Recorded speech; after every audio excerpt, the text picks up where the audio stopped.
A curtain of early morning mist clings to the low hills, dissolving slowly under the first touch of sunlight. The camera glides over a wide valley, its surface stitched with quiet rivers and pockets of farmland. At first glance, it feels like an ordinary landscape, timeless, peaceful, unremarkable.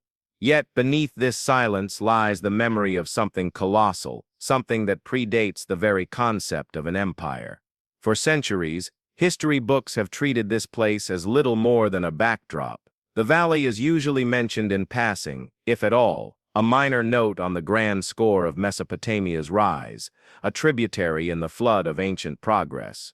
When spoken of, it is as a place where small villages clung to the edges of more powerful civilizations, supplying grain, timber, and labor in exchange for survival. The accepted narrative paints it as peripheral, important enough to exist, but never central to the drama of humanity's ascent. But this version of the story is incomplete, and as the last 2 decades of discovery have shown, it may be entirely wrong. Deep under the soil, concealed by centuries of silt, flood deposits, and later agricultural reshaping, lie the foundations of a city so vast and advanced that its very existence defies the timelines we have been taught. If the emerging evidence is correct, this valley was not an appendage to some other great center.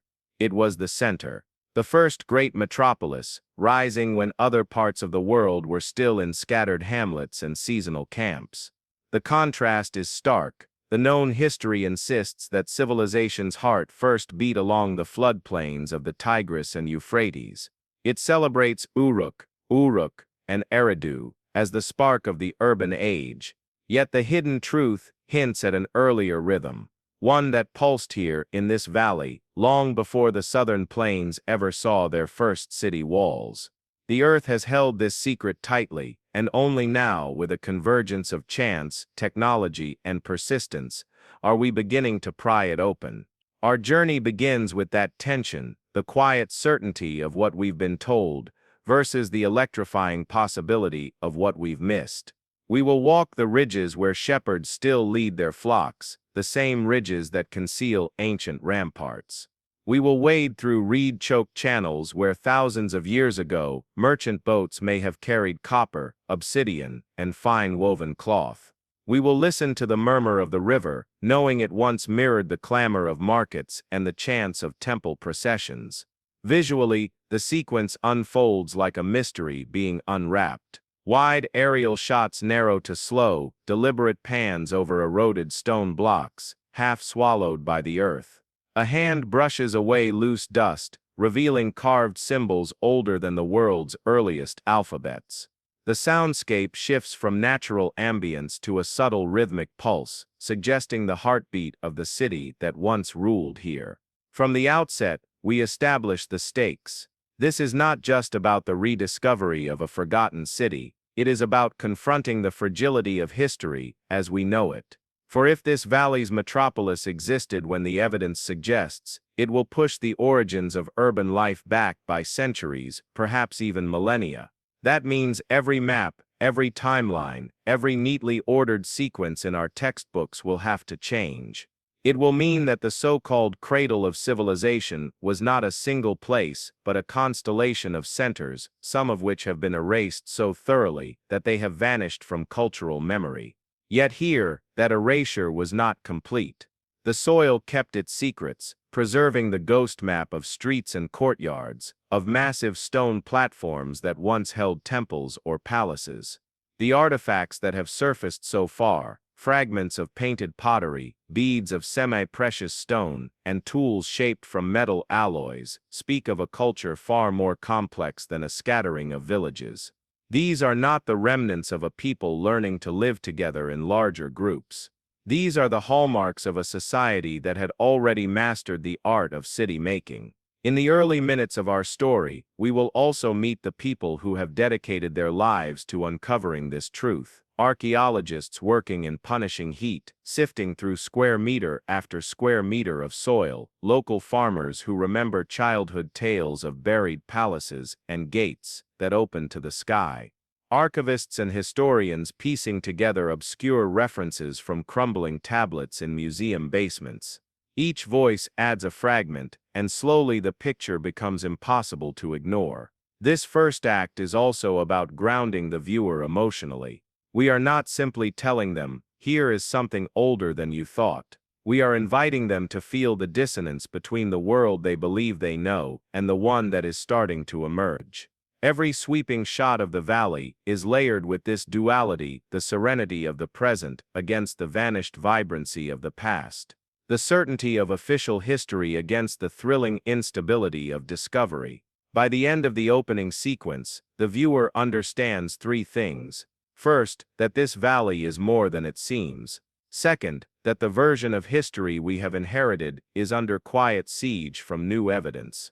And third, that what lies ahead in this story is not just a dig into the earth, but a dig into the foundations of our collective memory. The last image before the title fades in is a slow zoom into a cluster of half-buried stones. They seem random, the kind of thing you might pass without a second glance. But as the camera moves closer, lines emerge, perfectly cut edges, deliberate angles, the unmistakable shape of a doorway. A doorway, not to a house, but to an entire forgotten world. And so, with the dust still settling, we step across that threshold.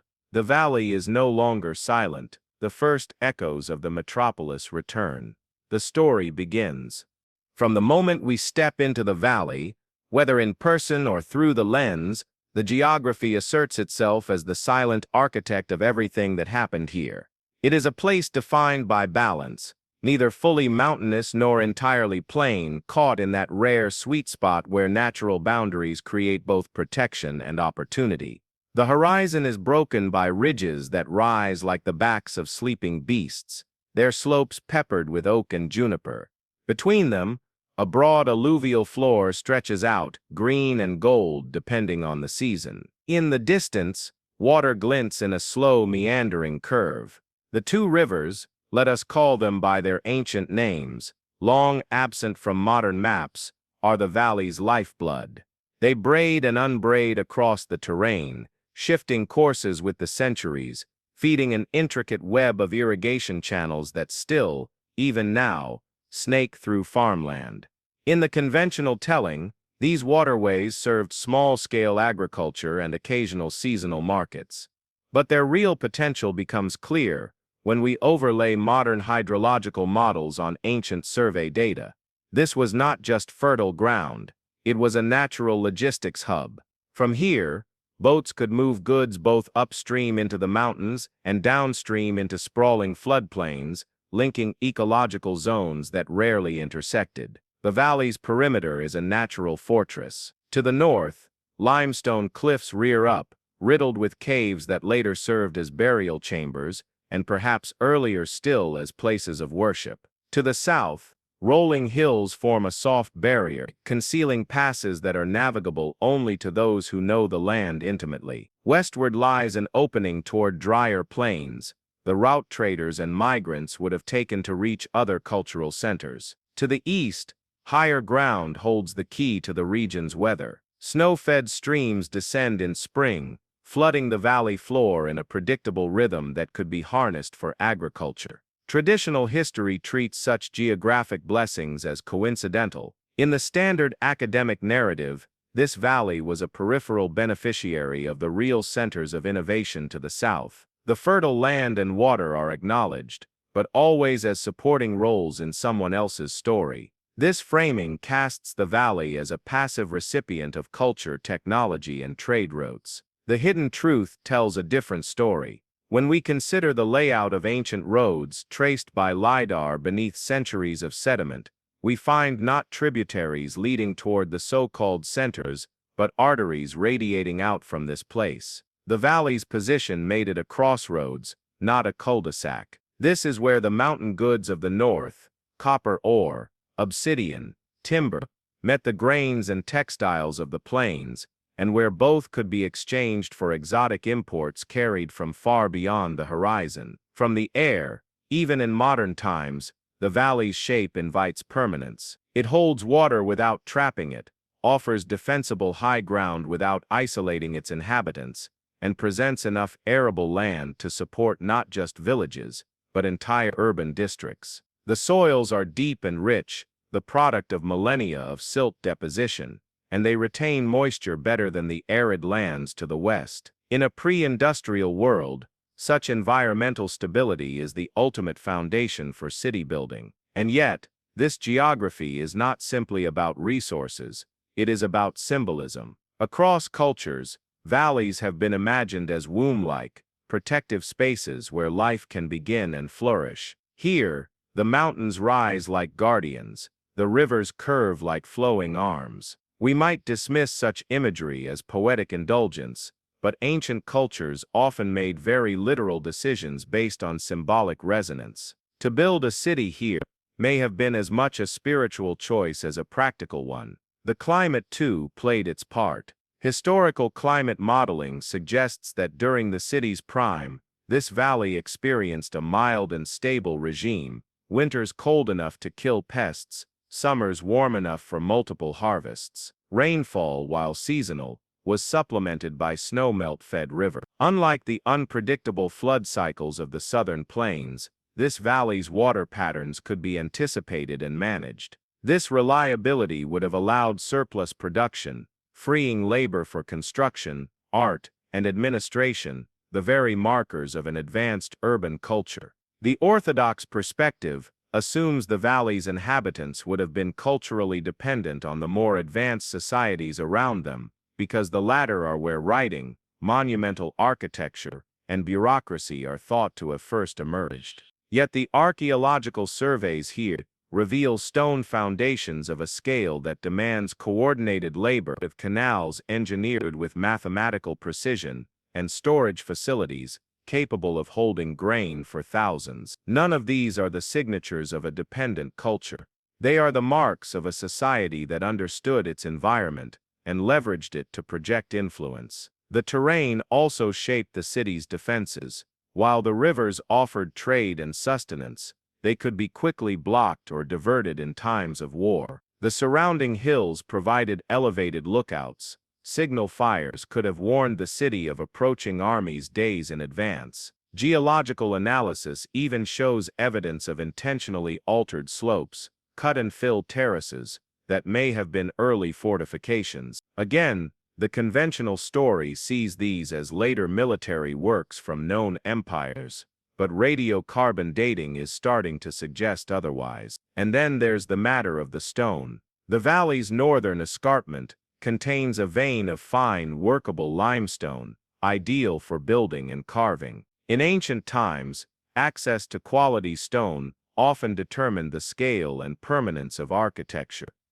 Here, it was abundant and close at hand, allowing for monumental construction that would last for millennia, though much of it now lies buried. From a cinematic perspective, this section of the documentary will linger on the interplay between beauty and utility. A slow tracking shot across rippling wheat fields fades into computer reconstructions of the same ground covered in buildings and marketplaces. Drone footage of modern river bends morphs into overlays of ancient boat traffic. Viewers will see the valley not as a passive space, but as an active player, an environment that almost seemed designed to cradle and feed the ambitions of a metropolis. The transition to the next section will be subtle, but deliberate. As the camera glides over a bend in the river, we will hear the voice of a local elder telling an old story about a city of 1,000 gates that once stood here. The modern fields fade into a hazy imagined past, where stone towers rise against the mountains. The geography remains constant, but the human layer changes, and so we step from the tangible features of the land into the intangible realm of myth. Long before archaeologists brought their survey equipment to this valley, its people already knew there was something unusual here. They carried it not in research papers or excavation reports, but in stories passed down at firesides, whispered on long walks between fields, woven into lullabies sung to restless children. The most enduring of these tales speaks of the city of 1,000 gates, a place so vast that no traveler could walk its perimeter in a single day. In the legend, each gate opened to a different land, north to the mountains, south to the plains, west to the desert, and east to the distant sea. Merchants were said to enter with caravans so long that by the time the last camel crossed into the city, the first had already begun unloading its goods in the central market. To outside historians, these stories have long been dismissed as pastoral exaggerations. The valley, they argued, was never home to anything more than a scattering of villages. 1,000 gates, they wrote, was simply a poetic metaphor for a place of many paths, not a literal city wall studded with portals. It was easier, more comfortable to tuck the legend into the category of harmless folklore. Yet when we listen carefully to the oral tradition, the details begin to pile up in ways that are difficult to explain away. The storytellers do not speak of vague wonders. They describe the city's water channels in precise patterns, the shape of its towers, even the smell of the spice market in late summer. One tale speaks of a temple whose shadow at midsummer noon fell upon the exact center of the great square. Another describes stone roads that drank the rain and gave it back to the wells, an image that sounds suspiciously like an engineered drainage system. It is in these overlaps, between mythic imagery and plausible engineering, that the possibility of historical truth emerges. The known history of the valley insists that no such city could have existed here during the era these stories imply.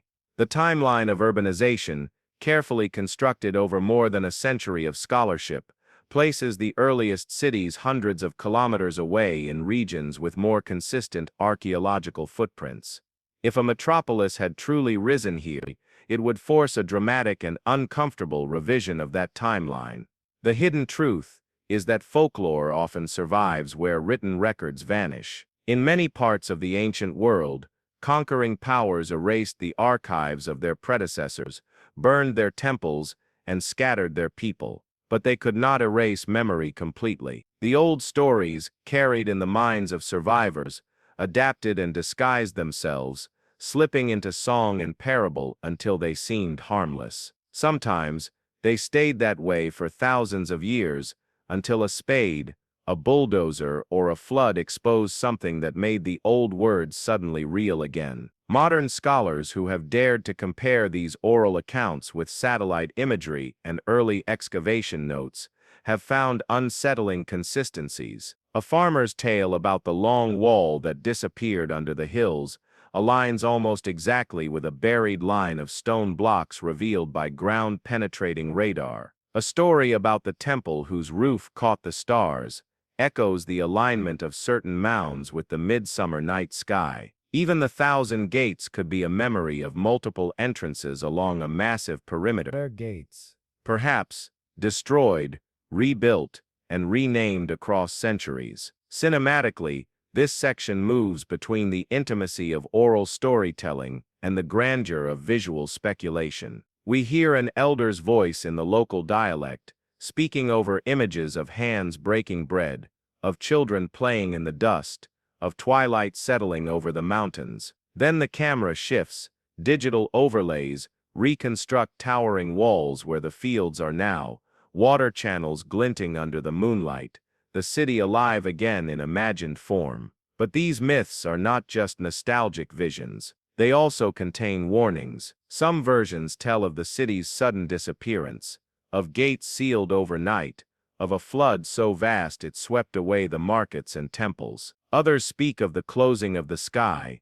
a cryptic phrase that might describe an environmental catastrophe, an eclipse, or even the collapse of trade routes that sustained the city. Here, myth and potential fact tangle so tightly that separating them becomes an act of patience and humility. The academic establishment remains cautious, and in some quarters, openly dismissive. Stories are not evidence, one prominent archaeologist said in a 1980s interview, and to confuse them is to wander into fantasy. Yet as technology advances, it becomes harder to ignore the match points between the valley's myths and the anomalies appearing on modern surveys. The contrast sharpens. Either the valley's people are the inheritors of an extraordinary coincidence in storytelling, or their ancestors preserved, in the only way they could, the memory of a city that official history refuses to recognize. One particularly telling detail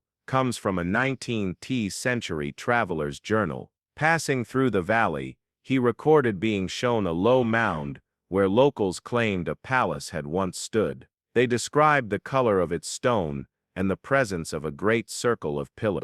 The traveler dismissed it as a native fancy, yet in 2017, a drone-mounted LiDAR scan of that same mound revealed the foundations of a large circular structure.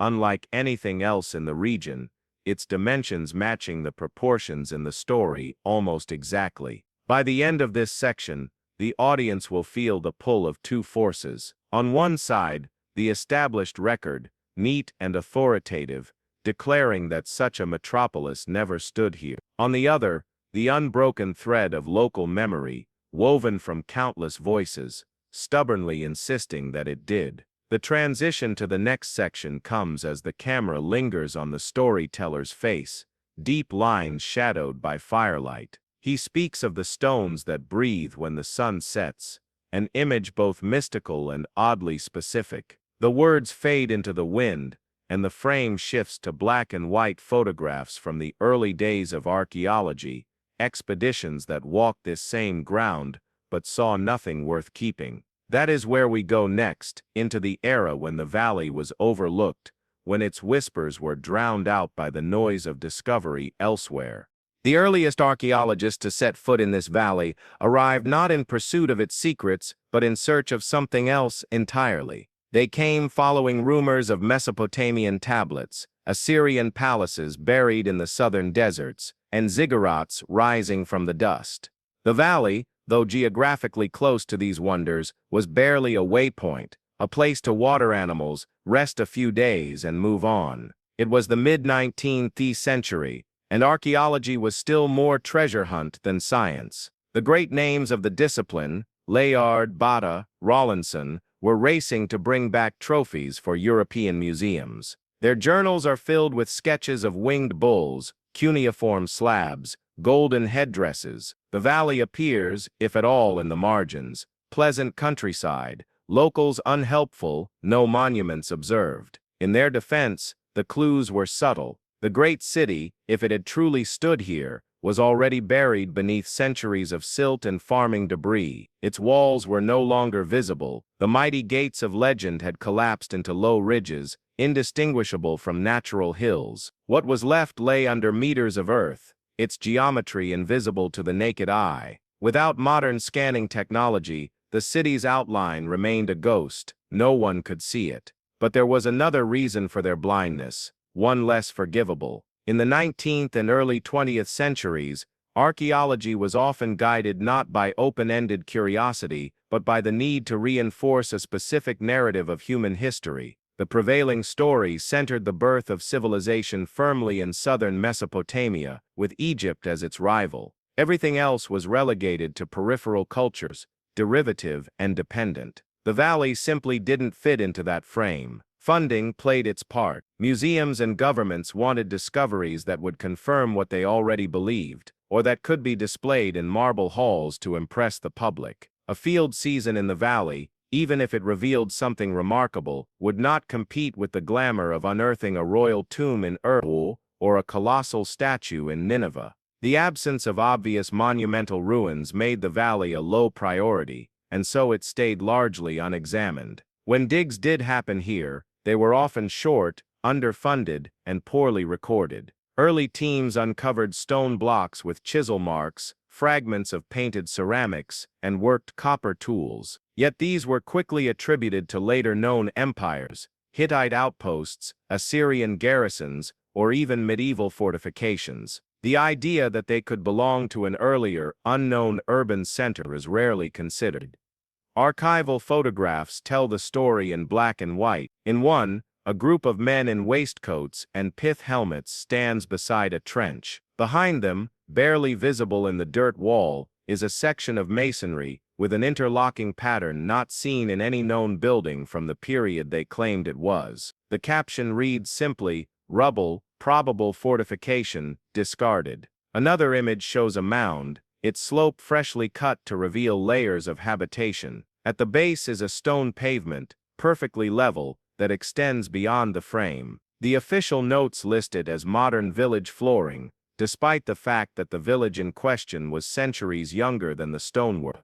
The blindness was not only visual, it was conceptual. By labeling the valley as peripheral, early archaeology effectively sealed it off from deeper inquiry. Any unusual find was explained away as an import from the real centers of civilization, a distinctive style of pottery, clearly traded from the south, advanced metallurgy, obviously brought in by itinerant smiths. In this way, the valley's potential as an independent origin point for urban life was buried twice, once under soil and once under assumption. And yet, even in those early years, a few voices hinted at something more. A French traveler in 1889 remarked on old stone alignments visible after heavy rains. A British engineer is surveying for a railway in 1904 noted ancient embankments that seemed to serve no modern purpose. These observations were filed away, sometimes published in obscure journals, but they never sparked sustained investigation. The contrast could not be sharper. The official record paints a picture of barren fields with scattered ruins, while the scattered overlooked notes suggest a landscape littered with the faint traces of something far larger. It is in this gap, between what was seen and what was chosen to be recorded, that much of the valley's story was lost for over a century. From a cinematic standpoint, this section will unfold as a slow revelation. We begin with sepia-toned stills and hand-drawn maps, the voices of early archaeologists reading from their letters.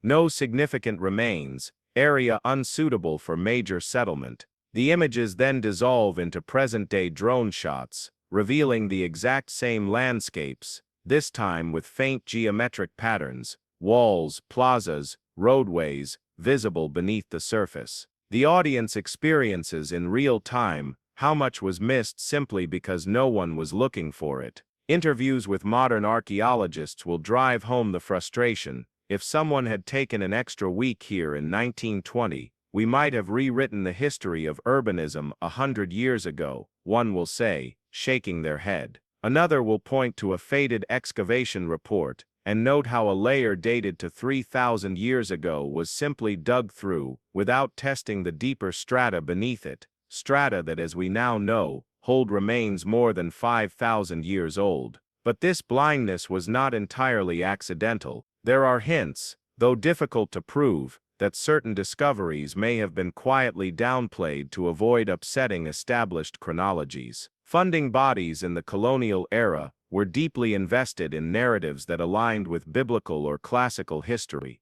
An older city here, predating Sumer, would have complicated not just archaeological theory, but also the cultural prestige attached to the regions already claimed as first. The hidden truth, then, is not simply that early archaeology missed the city. It is that the field, in its formative years, was shaped by a combination of technological limitations, cultural bias, and institutional priorities that made missing it almost inevitable. The city was not lost because it could not be found. It was lost because no one truly wanted to find it. The section closes with a visual metaphor. Archival footage of an early dig site fades into the present-day shot of the same ground. In the old footage, workers toss stones into a heap, unmarked and unexamined. In the modern shot, those same stones are measured, scanned, and plotted into a 3D reconstruction of a massive city gate, possibly one of the legendary 1,000.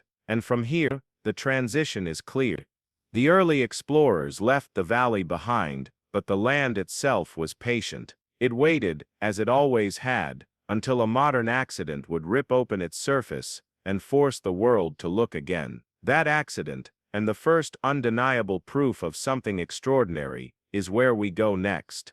The year was unremarkable, the work purely practical, a modern irrigation project designed to bring more water to the farmlands at the valley's heart. The crew was tasked with widening an old canal, cutting through layers of compacted soil that had been farmed for generations. The machines bit into the earth methodically, bucket after bucket, until the steel teeth scraped something that refused to give way. At first, The foreman assumed it was just another stubborn boulder. The valley soil often hid them. Glacial leftovers rolled down from the mountains. But when the workers cleared away the surrounding dirt, they found not a rounded stone but a cut block, smooth on one side, scored with parallel tool marks on the other.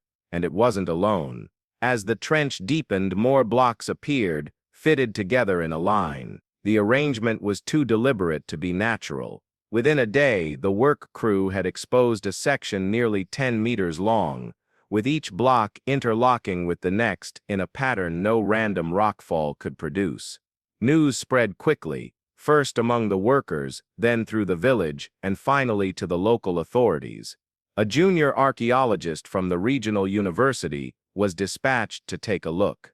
Standing in the muddy trench, he brushed his hand along the stone and immediately recognized the chisel marks as ancient. His excitement was tempered by caution. Isolated walls were not uncommon in the region, usually remnants of medieval or late Bronze Age structures. Still, something about the scale and precision gnawed at him. Officially, the discovery was logged as possible fortification remains, late period. The irrigation project was paused. A small team arrived with measuring tapes, cameras, and notebooks. Over the next week, they uncovered the corner of a structure, massive stone blocks forming what appeared to be the base of a tower or gate. The alignment ran perfectly north-south, an orientation often associated with monumental architecture. Conventional archaeology offered a quick explanation. The wall was assumed to be part of a known empire's military outpost, a defensive installation guarding a trade route. That interpretation fit neatly within the existing historical framework. But when the team ran a basic stratigraphic analysis, they found something unsettling. The soil layers above the stones contained artifacts from a period centuries later than the supposed construction date. In other words, the wall was older than it should have been, much older. This was the first hairline crack in the orthodox timeline. Word of the anomaly reached a handful of independent researchers, some of whom had long suspected the valley concealed more than the official record allowed. One, a geophysicist with experience in archaeological surveying, offered to run a ground-penetrating radar scan along the canal. The results stunned even the skeptics. Beneath the farmland lay an extensive subsurface anomaly, straight lines intersecting at right angles, suggesting streets or walls extending far beyond the exposed trench. The accidental discovery was no longer just an isolated curiosity. It was the visible edge of something vast. From a narrative perspective, this section unfolds like the first act of a detective story. The visuals shift between the gritty reality of the excavation, mud-slick boots, shovels scraping dirt, and the sleek overlays of radar imagery, mapping invisible geometry. We hear the incredulous voices of those who were there. The foreman recalling the strange sound of the backhoe striking stone, the young archaeologist describing the goosebumps moment when he realized the wall was perfectly level over its entire length. But not everyone welcomed the find. The irrigation project was a government contract, and delays were costly. Local officials pressed to cover the wall and resume work, arguing that the stones were not unique and that any further study could happen later. The archaeologists pushed back, insisting that they had a duty to investigate before irreversible damage was done. It became a quiet tug-of-war, with the wall at the center. Ultimately, the archaeologists won a temporary reprieve, though it came with tight restrictions, a limited dig season, minimal funding, and the looming threat that the site could be reclaimed for agriculture any time. With so little room to maneuver, they focused on the most promising feature, the corner section of the structure. As the soil fell away, new details emerged. The stones bore faint incisions, shallow grooves forming patterns that didn't match any known script, but seemed too intentional to be decorative flourishes. Some were straight, others curved, intersecting in ways that suggested symbolic or functional meaning. Analysis would later reveal traces of a pigment trapped in the grooves, hinting that the markings were once painted, possibly to stand out against the pale limestone. Even more intriguing was what lay directly beneath the foundation, a thin layer of dark, compacted earth rich in charcoal and tiny bone fragments. Radiocarbon testing would date this layer to a time earlier than the accepted birth of urban centers in the region. If the wall was built atop this surface, the city it belonged to would rewrite the timeline of civilization here. The contrast in this moment is sharp.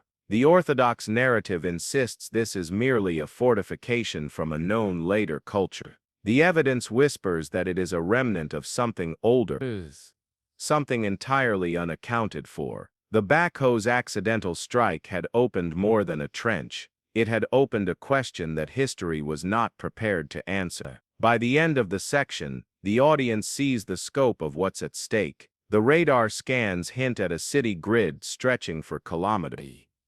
The marked stones suggest a language, or at least a symbolic system, predating the valley's supposed arrival into complex culture.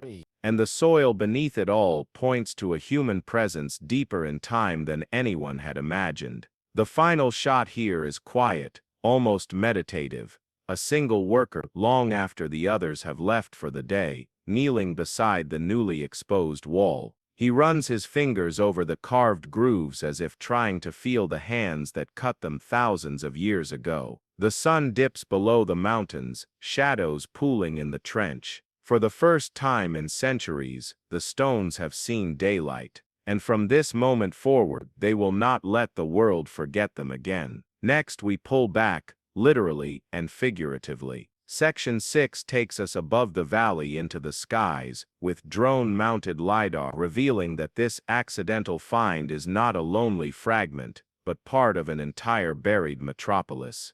For centuries, the valley kept its secret the way only the earth can, layer upon layer of silt, river sediment, and wind-blown soil covering the bones of the city so completely that even those living atop it never suspected what lay beneath.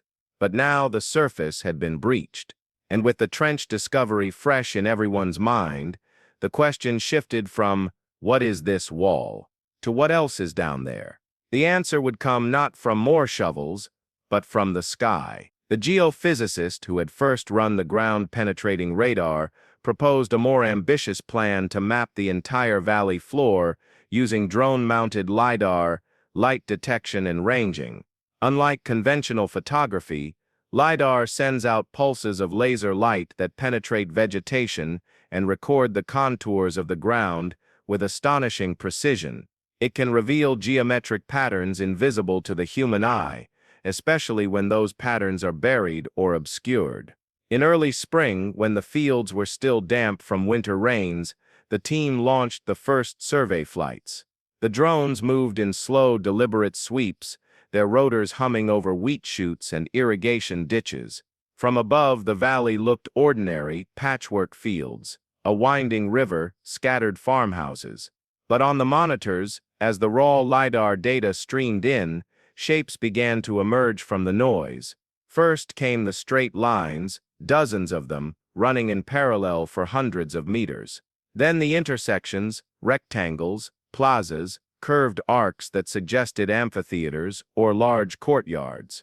A pattern was taking shape, an urban grid covering nearly 20 square kilometers, far larger than any settlement known from the valley's accepted historical period. The known history said nothing of this. According to official timelines, urban planning of this magnitude didn't appear in the region until much later, and even then only in smaller, less organized forms. Yet here, beneath farmland and villages, lay the ghost of a city with a layout so precise it could have been drawn with a ruler. As the team processed more data, finer details emerged. Some streets were aligned with true north, others angled toward the sunrise on the summer solstice. A massive central avenue ran east to west, bisecting the city and terminating in a rectangular complex that matched the proportions of known temple districts from other ancient cultures. The orthogonal grid was occasionally broken by circular enclosures, possible marketplaces, or ceremonial spaces. What was most striking was the scale. This wasn't a cluster of neighborhoods around a central fort. This was a metropolis with its own logic, symmetry, and monumental architecture. Even the city walls, if that's what the long, thick anomalies represented, were not haphazard defenses. They formed a perfect oval, encircling the settlement in a shape that suggested deliberate engineering rather than topographical compromise. The contrast between orthodox interpretation and emerging evidence grew sharper. Traditional archaeologists, presented with preliminary maps, suggested the anomalies could be a palimpsest, a patchwork of smaller, unrelated settlements that had overlapped over time, but when the LiDAR data was cleaned and reconstructed, the continuity was undeniable. Streets ran unbroken for kilometers. Large structures aligned across different sectors as if designed in a single phase of construction. From a cinematic standpoint, this section unfolds as a visual crescendo. We begin with the ordinary aerial view, the quilt of modern agriculture. Then slowly, the LiDAR overlay fades in green fields dissolve into pale skeletal outlines of streets, plazas, and monumental structures. The moment is almost eerie, a buried city slowly revealing itself like a ghost stepping forward from the shadows. The data also revealed something unexpected, an apparent secondary wall within the outer one, creating an inner sanctum or acropolis. Within this core lay the largest structures, one rectangular platform, nearly 150 meters long, another circular foundation 80 meters across. These were not mere dwellings, they were buildings meant to dominate the skyline, even in a city of monumental scale. When the first full composite of the city plan was presented, it became clear why the legend spoke of a city of 1,000 gates. The outer wall was punctuated at regular intervals by breaks entrances, many more than would be expected for defensive purposes. These gates, if real, could have been symbolic, ceremonial, or part of a vast network of trade and movement within the city's domain. The implications were staggering.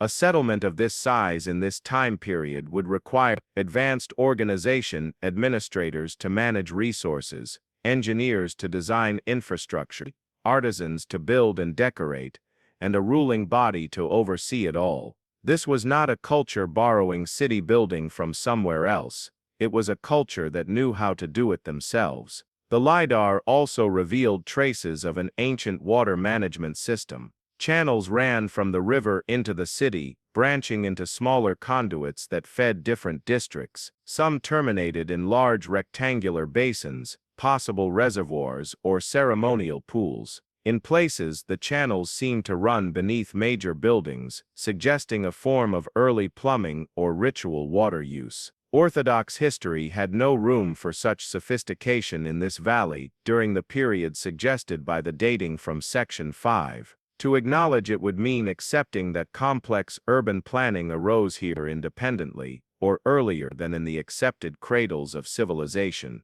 The pushback was immediate. Critics argued that the LiDAR anomalies could be natural geological formations, that the alignments were coincidental, that erosion and farming patterns had created misleading shapes. But the team had an answer for that.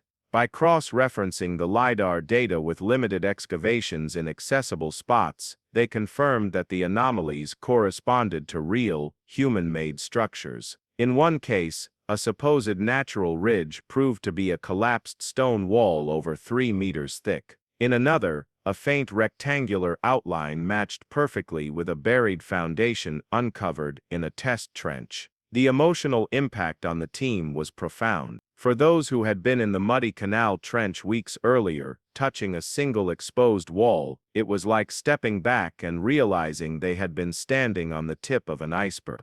What they thought was a fragment was actually a cornerstone of something enormous. From here, the narrative pivots naturally toward the human story. If the LiDAR was right, this was a living city, not just an architectural experiment. Streets were meant to be walked, markets to be filled, temples to be worshipped in. But who were the people who built and lived in the first great metropolis of the valley? That question, who will drive the next section? And as we will see, the answer is not what the textbooks would have us believe. Stones tell us where walls once stood. Streets tell us how a city was planned.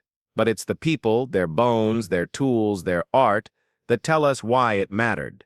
In the weeks after the LiDAR revelation, the excavation team shifted their focus inward. If they could understand who lived here, they could begin to answer the larger question, how did such an advanced city rise here long before the accepted timeline allowed?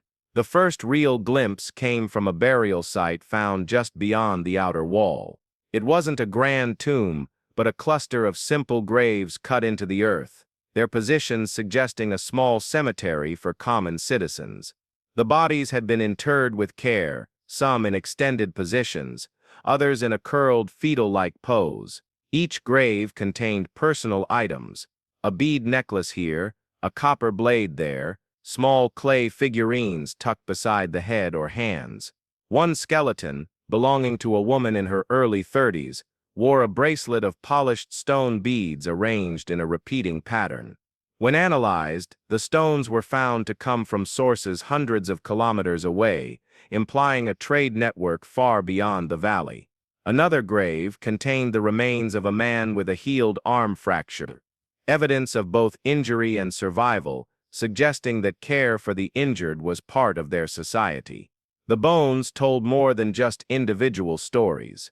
Ancient DNA extracted from teeth revealed a genetic mosaic. The population was not a closed, isolated group, but a blend of local lineages and distant migrants.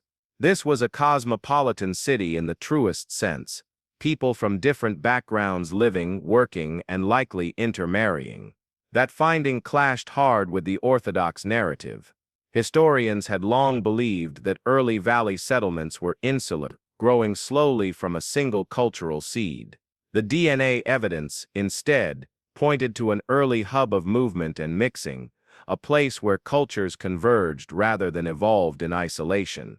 Inside the city's footprint, excavations of domestic structures yielded snapshots of daily life.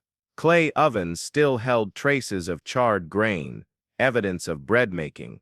Shards of decorated pottery bore motifs, unlike anything in the surrounding regions, spirals, intersecting lines, and stylized animal forms that may have carried symbolic meaning. In one workshop area, archaeologists found half-finished stone tools lying exactly where they had been left, as if their makers had simply stood up and never returned. From the distribution of artifacts, the team began mapping social patterns. Certain neighborhoods contained higher concentrations of fine ceramics, copper tools, and ornamental goods, while others were dominated by utilitarian wares. This suggested a social stratification, not rigid caste divisions, but clear differences in wealth or status. Yet even the poorer districts showed signs of planned infrastructure, paved streets, drainage channels, and access to shared public spaces. One of the most tantalizing finds was a series of small clay tablets found in a storage pit. They weren't inscribed with writing as we know it, but with repeated marks arranged in neat rows. Some researchers believe these could be an early form of record-keeping, a protoscript used for tallying goods or marking ownership. If so, it would push back the origin of symbolic administration in the region by centuries. But the greatest insight into the people's mindset came from the art. Carved bone and ivory figurines depicted humans in elaborate headdresses, possibly ceremonial leaders or deities. Stone stele fragments showed processional scenes, figures carrying baskets, musicians with drums, dancers in poses frozen mid-step. These were not crude sketches, they were confident, deliberate works, implying a culture with time and resources to invest in beauty and ritual. For the viewer, this section becomes deeply human. The camera moves from sweeping drone shots of the buried city to close-ups of a child's anklet found in the dust, a chipped playing piece from a board game, fingerprints still pressed into the underside of a clay bowl. We see not just that these people existed, but how they existed. Yet, there was also evidence of something darker. In one layer of excavation, archaeologists found multiple skeletons hastily buried together, their bones bearing marks of sharp force trauma. The burial lacked the care of others. No goods, no ornaments, just a shallow pit. Some suggest this was the aftermath of a violent event, perhaps an attack or internal conflict. The existence of both prosperity and sudden violence paints a picture of a society not unlike our own, capable of building wonders, but also vulnerable to the forces that undo them. And here lies another point of contrast. The conventional history had no record of such an organized population in the valley at this time, let alone one complex enough to experience both political stability and upheaval. From a scientific standpoint, the finds forced a re-evaluation of early social organization in the region. To sustain a metropolis of this scale, the people had to have agricultural surpluses, trade systems, governance, and shared cultural norms. But the diversity of origins in the DNA suggests these norms weren't the product of a single slow-growing culture. They were forged in a melting pot of ideas and traditions brought from afar. That conclusion unsettled more than a few scholars. If the valley's first great city was a convergence point for multiple peoples, it meant that its rise wasn't a solitary local achievement. It was part of a much larger, interconnected ancient world. The implications ripple outward. Trade routes must have been more extensive, navigation more sophisticated, and communication between distant regions more frequent than previously thought.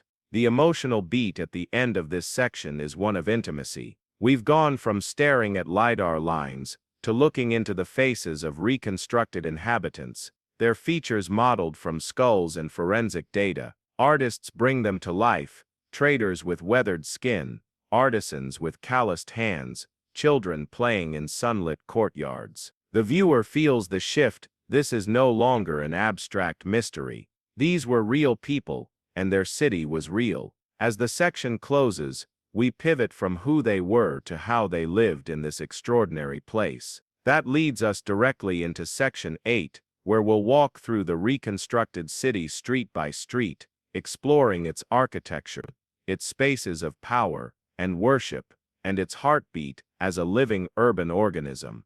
If the LiDAR maps were blueprints and the artifacts were personal fragments, then the city itself, its streets, plazas, and monumental spaces, was the stage on which its history unfolded.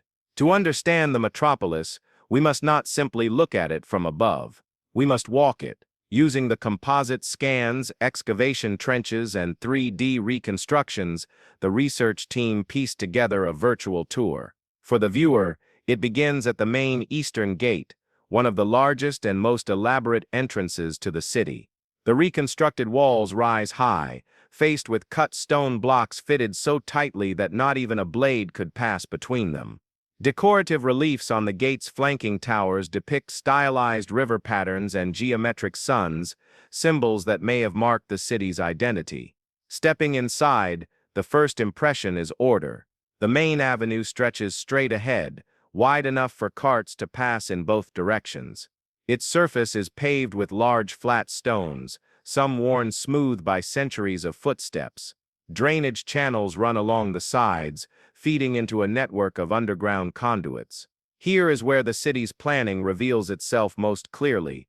The streets are not just functional but engineered for resilience against floods and seasonal rains. Flanking the avenue are long rectangular buildings with courtyards in the center. Many of these appear to have been residential compounds for extended families or guild groups. Archaeologists found evidence of craft specialization in these blocks, clusters where beadmakers worked, another where metalsmiths shaped copper into blades and ornaments. In some districts, the street side rooms opened into small shops, suggesting a thriving street market culture. Midway down the main avenue lies a large open plaza, nearly 150 meters across. Here, the city breathes. Vendors set up stalls, musicians perform, and public announcements are likely made. At one end of the plaza stands a platform with a broad staircase, possibly used for speeches or ceremonial displays. At the other, a water basin catches runoff from the main channel, doubling as a public fountain. From this plaza, narrower streets branch off into the neighborhoods. Walking these side streets reveals the city's diversity in one, Walls are plastered and painted with abstract motifs. In another, doorways are framed with carved lintels showing animals in motion. The smells shift too: bread baking, leather tanning, the metallic tang of a smithy. One particularly well-preserved neighborhood shows signs of wealth. Houses here have multiple stories, their upper levels accessed by internal staircases. Floors are made of pressed clay over reed mats, walls are whitewashed, and some rooms even contain recessed niches for lamps or religious figurines. In contrast, districts near the industrial areas are more utilitarian, single-story structures packed closer together with shared courtyards for cooking and storage. At the city's very heart lies the monumental core, a rectangular complex surrounded by its own wall, accessible only through a limited number of gates. This is the Acropolis, the seat of political and spiritual power. Here, the architecture shifts dramatically. Buildings are larger, stonework more refined, and open spaces more deliberately framed. Dominating the Acropolis is a stepped platform rising nearly 15 meters, its base measuring over 100 meters on each side. Some researchers believe this was a temple to the city's primary deity, others argue it was a palace complex. At the summit, post holes suggest the presence of a large wooden superstructure now long vanished. The platform's alignment, directly facing the rising sun on the summer solstice, hints at astronomical significance, tying civic life to the cycles of the heavens. Adjacent to this platform is a long hall with rows of stone benches along the walls. Here, it's easy to imagine councils meeting, disputes being settled, and city affairs being planned. In another sector, storage rooms contain dozens of large ceramic jars sunk into the floor, likely for storing grain or oil. The sheer volume suggests these were state-controlled reserves, managed for times of scarcity or trade. Religious life seems to have permeated every level of the city. Small shrines appear in street corners, courtyards, and even inside homes. Offerings of grain, beads, and figurines were found in these spaces, indicating a belief system woven into daily routines rather than confined to grand temples. In reconstructing the city's atmosphere, the research team noted its integration with the natural environment. Canals brought water not just for drinking and agriculture but for cooling and cleaning. Public gardens or orchards may have lined certain streets, supported by the fertile valley soils. In this way, the metropolis was both a built and living organism, stone and greenery, human effort and river life entwined. From a cinematic perspective, this section shifts tone from the investigative mystery of previous chapters to something more immersive and sensory. The audience isn't just being told what the city looked like, they're walking through it, hearing the call of vendors, smelling roasting grain, and feeling the cool shade under an archway. The contrast between the city's evident sophistication and its complete absence from mainstream history grows starker with each turn. According to the orthodox timeline, the valley should have been home to scattered farming villages at this period, not a city with urban districts, waterworks, and monumental architecture. The silence of the written record feels almost deliberate, as if someone had erased this place from memory, and that leads to the closing beat of this section. In the far western quarter of the city lies an area of collapse, buildings half-sunken, walls warped, streets broken and overrun by rubble. Excavations here reveal signs of sudden destruction, cracked paving stones, toppled columns, burned layers sealing the debris. Whatever happened here, it happened quickly, and it may hold the first clues to the city's downfall. The western quarter tells a different story than the rest of the city, a story not of growth but of rupture. For decades, archaeologists have been able to reconstruct the rise of great cities, but far fewer have captured their exact moment of fracture. Here, the evidence is not subtle. It is violent. The first hints came from a layer of ash discovered beneath a collapsed roof. Within it were carbonized wooden beams, pottery warped by extreme heat, and a scattering of broken household goods. This was no controlled demolition. Something burned hot and fast enough to cause the clay bricks themselves to redden. In some rooms, the outlines of objects were preserved in negative spaces, shadows where baskets, mats, and wooden chests had turned to dust. The most chilling find was a cluster of skeletons in a narrow alleyway, their positions frozen in motion. One adult still clutched the arm of a child, another had fallen forward, one hand braced against the ground. Around them lay the debris of fallen walls. Whatever had happened, it had given them no time to escape. There are several possible explanations. The city sits near a tectonic fault line, and signs of sudden ground displacement, cracks in foundations, walls tilted off axis, suggest an earthquake may have struck. But the burn layers complicate the picture. Natural fires from earthquakes are rare unless fuel is already primed. Some researchers believe the quake could have triggered fires by toppling oil lamps or rupturing grain storage, turning them into tinder. Others point to a different cause entirely: deliberate destruction by human hands. Evidence for conflict is persuasive. Arrowheads were found embedded in door frames, defensive walls show signs of repair over older damage, and in the city's outer districts, several gates appear to have been breached and then hastily blocked with rubble. This pattern suggests a sustained attack, one that penetrated deep into the urban core. Yet the attackers, if they existed, remain unknown. No inscriptions name them, no records preserve the battle. Theories range from rival valley settlements to nomadic warbands drawn by the city's wealth. Some even speculate internal strife, a rebellion sparked by political or resource tensions. What makes the scene more enigmatic is the uneven nature of the destruction. Some neighborhoods show total devastation, while others appear untouched. In the Acropolis, the grand stepped platform stands largely intact, though the surrounding administrative buildings are partially burned.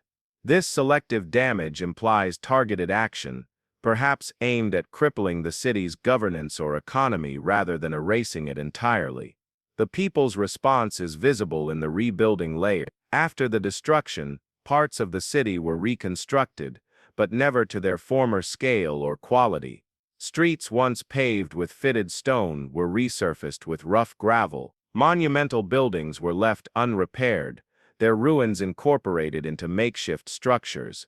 In some cases, new homes were built directly atop rubble, as if the survivors had neither the resources nor the will to clear it away. From a societal perspective, this was the moment the metropolis began to contract. Trade goods in the archaeological record become scarcer, luxury items vanish almost entirely. The DNA evidence in later burials shows a decrease in diversity, hinting that migration into the city slowed or stopped. The melting pot had begun to cool. The contrast between what we saw in Section 8, a vibrant, interconnected city, and what emerges here is jarring. This was not a slow decline spread over centuries. It was a sharp rupture that altered the city's trajectory almost overnight. In the documentary's visual language, this section becomes darker. The bright market scenes give way to shadows, close-ups of cracked stone, and the silence of abandoned streets. CGI reconstructions show walls buckling and fires spreading, intercut with shots of modern archaeologists lifting layers of ash with delicate brushes. The tension is both historical and emotional. We are watching something magnificent slip into fragility. For the orthodox historical timeline, this destruction layer poses a problem. Officially, the valley's first significant urban centers appear much later, so a large-scale urban disaster at this time simply shouldn't exist. To explain it, some have tried to redate the layer to a later period. But the radiocarbon samples, the typology of artifacts, and the stratigraphy all point to an earlier date, one that keeps the city firmly in the realm of the impossible. What happened here may not have been the city's final end, but it was the moment its destiny changed. From this point forward, it would never again command the same reach, wealth, or energy it had in its golden age.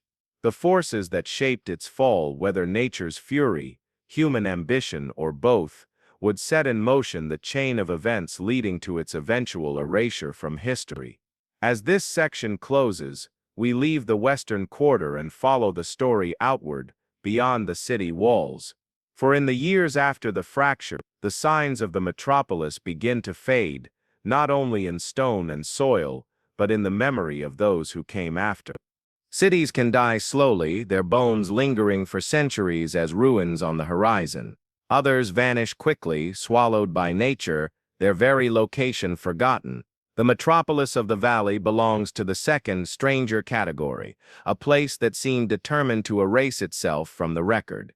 In the aftermath of the Western Quarter's destruction, life in the city continued but at a diminished scale. Population density declined, neighborhoods closest to the damaged sectors were abandoned, and trade routes that once funneled goods through the city were diverted elsewhere. Even so, enough people remained to keep the streets swept, the wells functional, and the market stalls stocked at least for a time. But as generations passed, something changed. Entire districts fell silent. Stone was quarried from abandoned temples to build houses in smaller settlements upriver. The once grand avenues became overgrown with wild grasses, and canals clogged with silt. The city's waterworks, once its lifeblood, failed, either from neglect, upstream diversion, or deliberate sabotage. Without the intricate system of channels, agriculture withered, and the population dwindled to a handful of stubborn residents. Archaeologically, this final abandonment phase leaves little drama. There's no singular destruction layer like in the Western Quarter, only a gradual loss of human presence. Pottery sherds become rare. The last hearths go cold, and roofs collapse under their own weight. Then comes the silence. The most perplexing mystery is not just the city's physical disappearance, but its erasure from cultural memory. Later civilizations in the valley leave no mention of it, no legends, no inscriptions, no oral traditions that can be confidently linked to this metropolis. For a city of such scale, this absence is extraordinary. Historians have offered several explanations.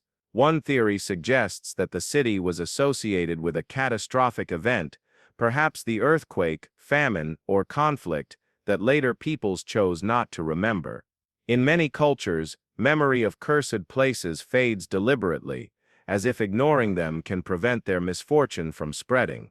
Another possibility is political. A rival power may have deliberately destroyed not only the city, but all records of its existence, rewriting the valley's history in their own image. The landscape itself conspired to hide it. Over centuries, floods from the river deposited layers of silt that buried the lower structures. Vegetation returned, roots prying apart stone walls and covering plazas with soil. In time, the ruins became a series of low forested mounds, ordinary hills to passing travelers. Without monumental standing structures to inspire curiosity, the city slipped quietly beneath notice. Satellite imagery today shows how complete that camouflage was. From the air, the site is almost invisible to the untrained eye, a patch of uneven terrain in a green valley. Only with LiDAR technology did its grid of streets and walls emerge from the canopy like a ghost rising through the trees. This deliberate seeming disappearance challenges the usual narrative of ancient cities. Normally, even after collapse, remnants live on, trading traditions, place names, architectural styles. Here, the trail goes cold so abruptly that it's as if the city's existence had been edited out. From a cinematic standpoint, this section is the quietest and most haunting of the documentary so far. Wide shots of forested mounds dissolve into CGI reconstructions of the same spot, bustling with life centuries earlier. The contrast is stark. Where merchants once shouted prices, now only wind and birdsong fill the air. And yet, there is one final twist. Though no written records survive, the valley's modern inhabitants sometimes tell stories of the city that sank into the earth or the place of too much gold. These folk tales are fragmentary, inconsistent, and usually dismissed as myths. But certain details, when overlaid with archaeological findings, are difficult to ignore. Could these be the last faint echoes of the metropolis's memory surviving in disguised form across centuries? This is where the narrative begins to widen again.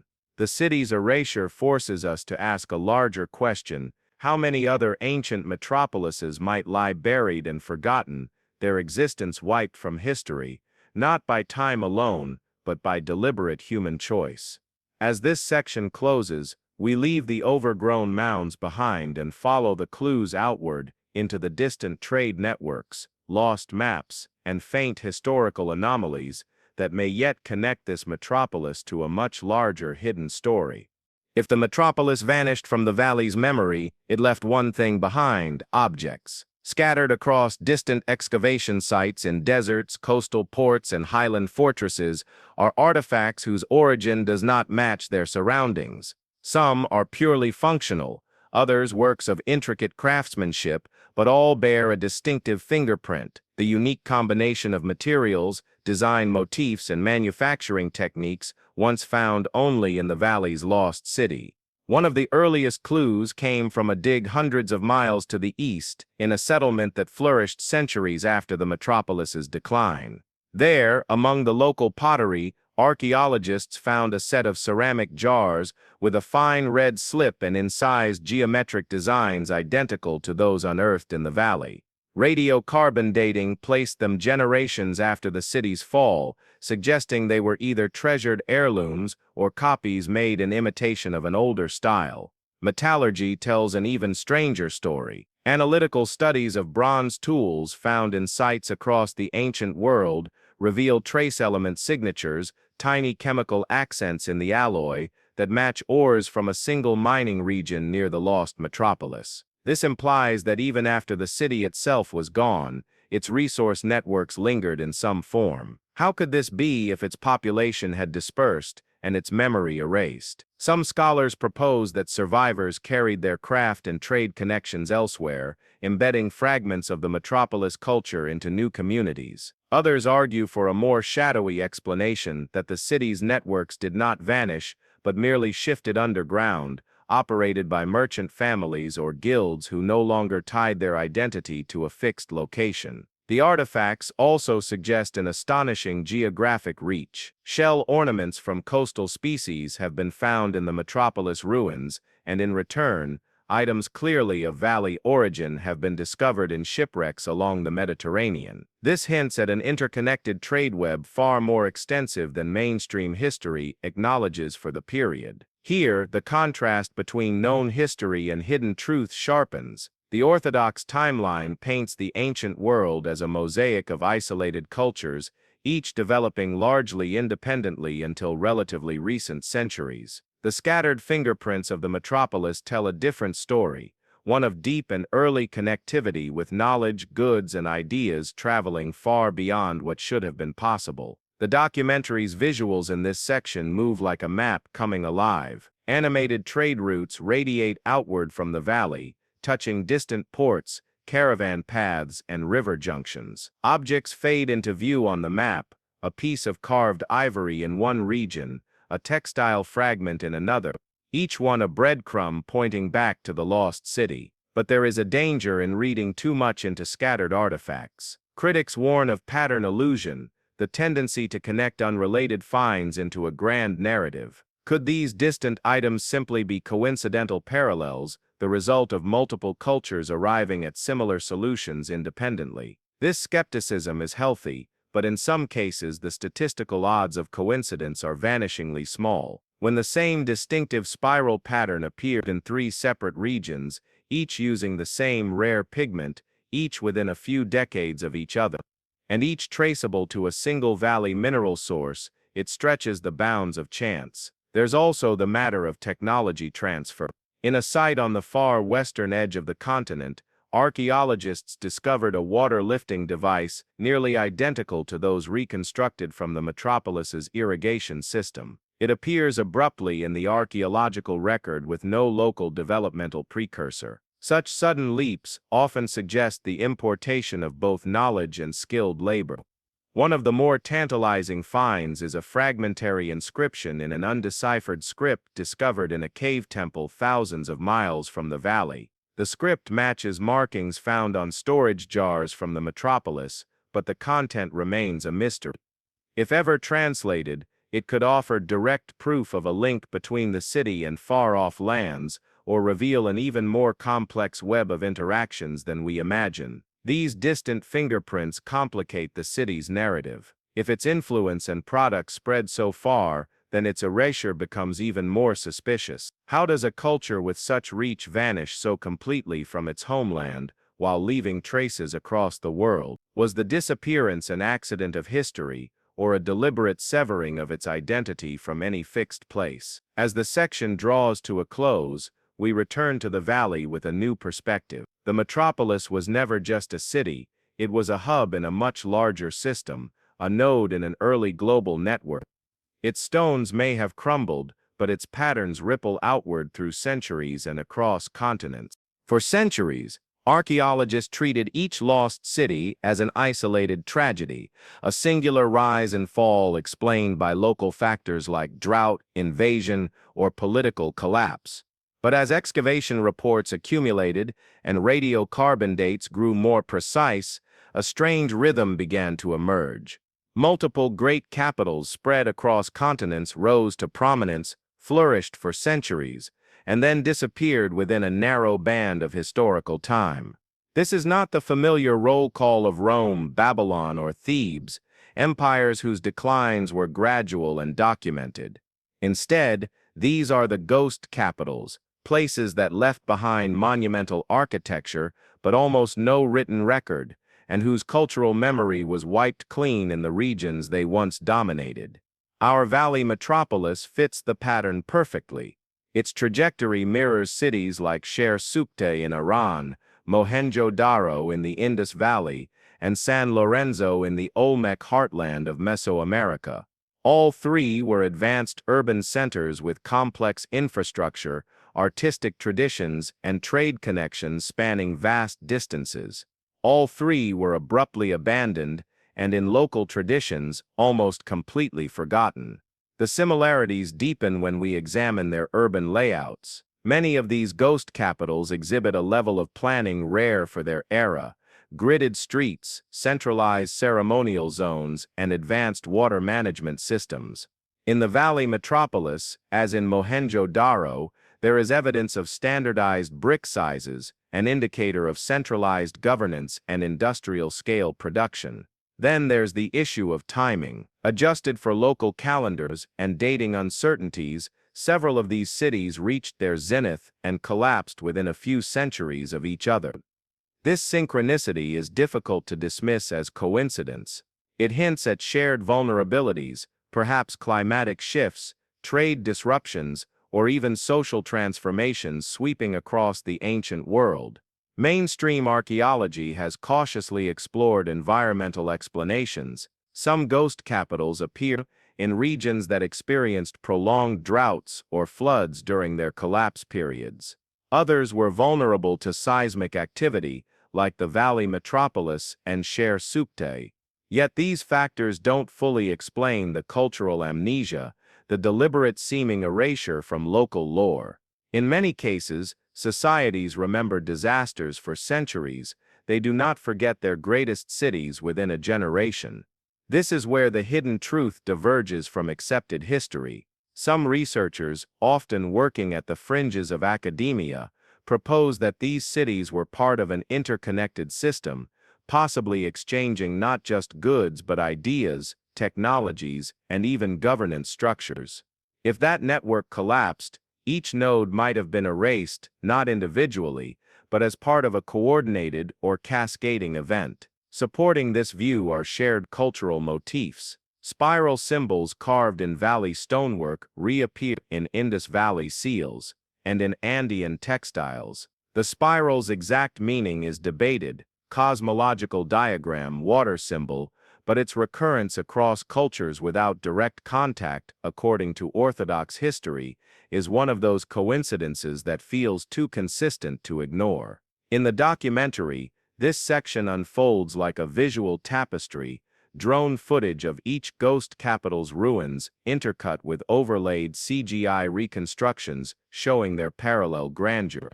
Street grids align on split screens, reservoirs fill and drain in mirrored animations, and artifacts with matching motifs fade into view from opposite sides of the world. The effect is hypnotic, almost unsettling. But there's a more provocative possibility that the pattern is not just cultural, but intentional. Ancient states, like modern ones, were capable of erasing inconvenient history. If these cities were linked by a network of trade or governance that failed catastrophically, perhaps through betrayal, conflict, or ideological revolt, later rulers might have sought to bury the entire system's memory to legitimize their own order. Their suples simulate the legitimize their own order. Crescentur simulate the legitimize, teknepernen simulate the legitimize, is my tabals, o loven to bay.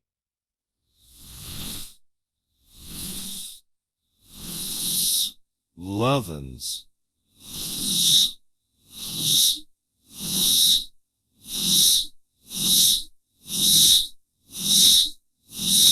One haunting parallel comes from San Lorenzo in the Olmec world. After its decline, later settlements in the region reused its monumental stones, defacing the carvings before repurposing them. This mirrors the quarrying of the valley metropolis's temples and the total absence of respectful preservation. In both cases, the past was dismantled, not just physically, but symbolically. The question then becomes, why now? Why in that narrow slice of history did multiple great capitals disappear in the same way? One emerging theory points to climate as the trigger, but human agency as the executioner. In a period of environmental stress, ruling elites may have turned inward, cutting ties with distant partners, dismantling shared institutions, and erasing symbols of an interconnected order that could no longer function. The result, an ancient version of a dark age, not caused solely by disaster,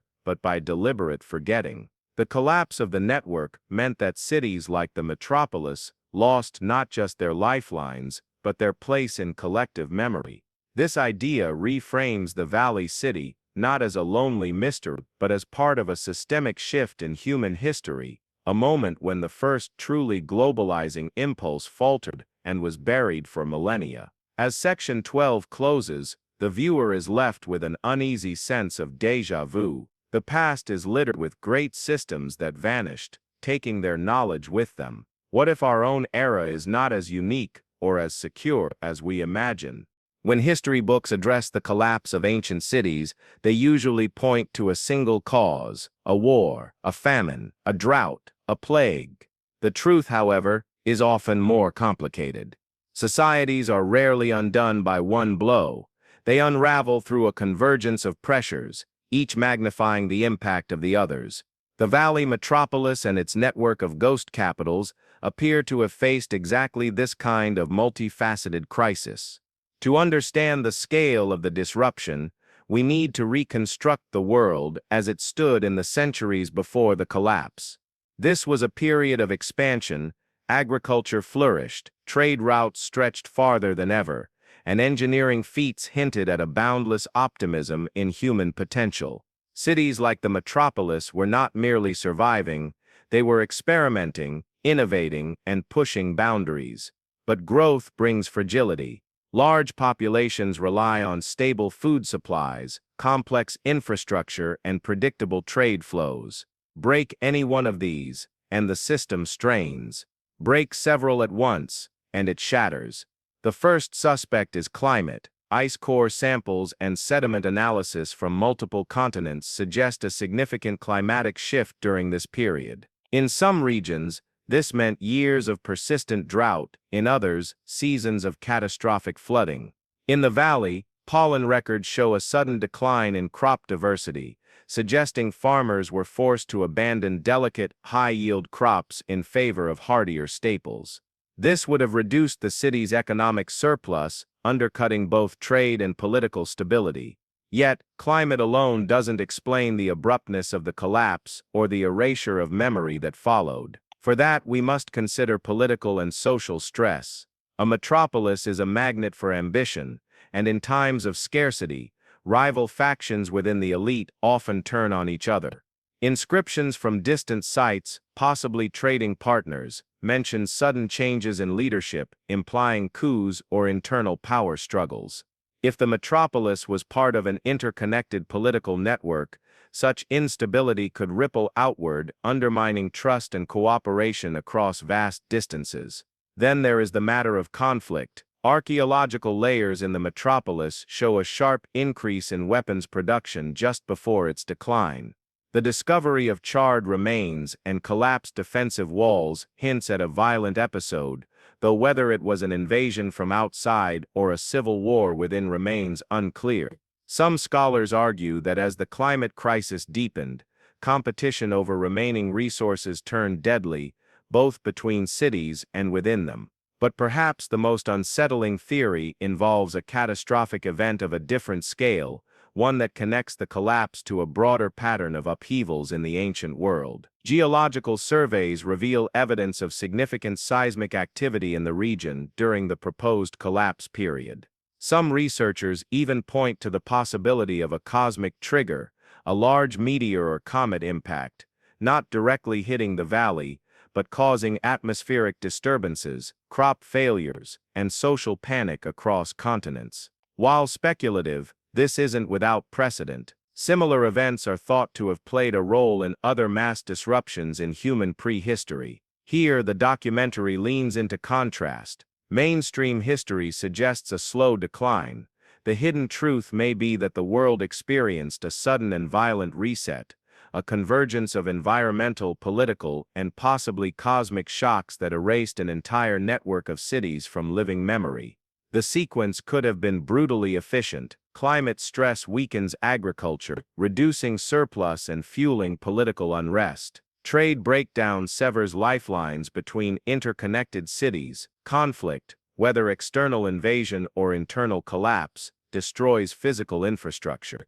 An ideological purge follows, in which symbols of the old network are erased to consolidate new power structures. The purge theory gains weight from archaeological gaps that appear immediately after the collapse. In the valley, as in other ghost capitals, the period following abandonment shows almost no reuse of the site for centuries. Even nomadic groups avoided settling in or near the ruins. This suggests more than mere neglect, it suggests taboo. And taboos don't just happen, they are cultivated. The erasure of a city's memory often involves active storytelling, myths that portray the place as cursed, dangerous, or unholy. We lack these myths in written form, but the silence in the oral traditions of surrounding cultures speaks volumes. If later generations were taught to fear the city, they would have avoided its ruins, ensuring its decay and the loss of any living link to its past. From a cinematic standpoint,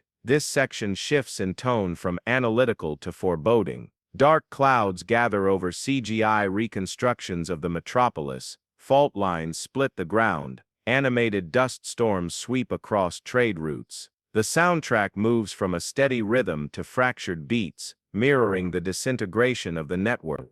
The Great Disruption, as we might call it, was not a single blow but a coordinated collapse of multiple systems, environmental, economic, political, and cultural. It not only toppled the first great metropolis of the valley, but also reset the trajectory of human urbanism for centuries to come.